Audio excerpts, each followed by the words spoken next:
నాడు నేడు స్కూల్ మీద మాట్లాడిన తీరు చూస్తే చాలా హాస్యాస్పదంగా ఉంది. గతంలో జగన్మోహన్ రెడ్డి గారు ముఖ్యమంత్రిగా ఉన్న టైంలో రాష్ట్రంలో ఉన్న అన్ని స్కూళ్లు కూడా 3 విడతల్లో ఆయన నాడు నేడు ద్వారా స్కూళ్లను డెవలప్ చేయాలని చెప్పి భావించడం జరిగింది. 2 విడతలు కంప్లీట్ చేయడం జరిగింది.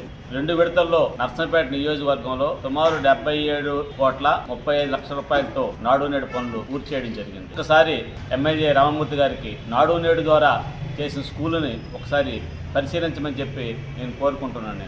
గతంలో స్కూల్ ఎలా ఉండేది, జగన్మోహన్ రెడ్డి గారు నాడు నేడు ద్వారా డెవలప్ చేసిన తర్వాత స్కూల్ ఎలా ఉందని ఒక్కసారి పరిశీలిస్తే ఆయనకి వాస్తవాలు అర్థమవుతాయని చెప్పి నేను తెలియజేస్తున్నాను. 19 నుంచి 24 వైసీపీ ప్రభుత్వం నాడు నేడు పథకంలో 90% నియోజకవర్గంలో ఉన్న స్కూల్స్ అన్ని కూడా తీర్చిదిద్ది ఆధునీకరణ చేసి విద్యా విధానంలో పెను మార్పులు తీసుకొచ్చామనే గొప్పలు చెప్పుకునే అలవాట్లో మళ్ళీ అదే ప్రస్తావన చేశారు.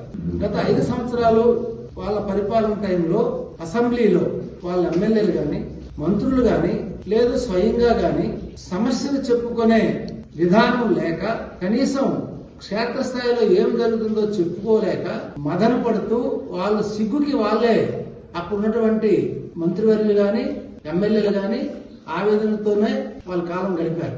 వాళ్ళకి మాట్లాడే ఏ ఒక్క టాపిక్ లేక రకరకాలైన డైవర్సిటీ పాలిటిక్స్ లో ప్రతిరోజు ఏదో ఒక చిలక పలుకులు పలుకుతూ వాళ్ళకి అలవాటుగా ఉన్నటువంటి వాళ్ళ పత్రికల్లో అన్ని కూడా అసత్యాలతో తిరిగి మళ్ళీ కోర్టులతో ముట్టికాయలు పెట్టుకునే విధానం చేసుకుంటున్నారు.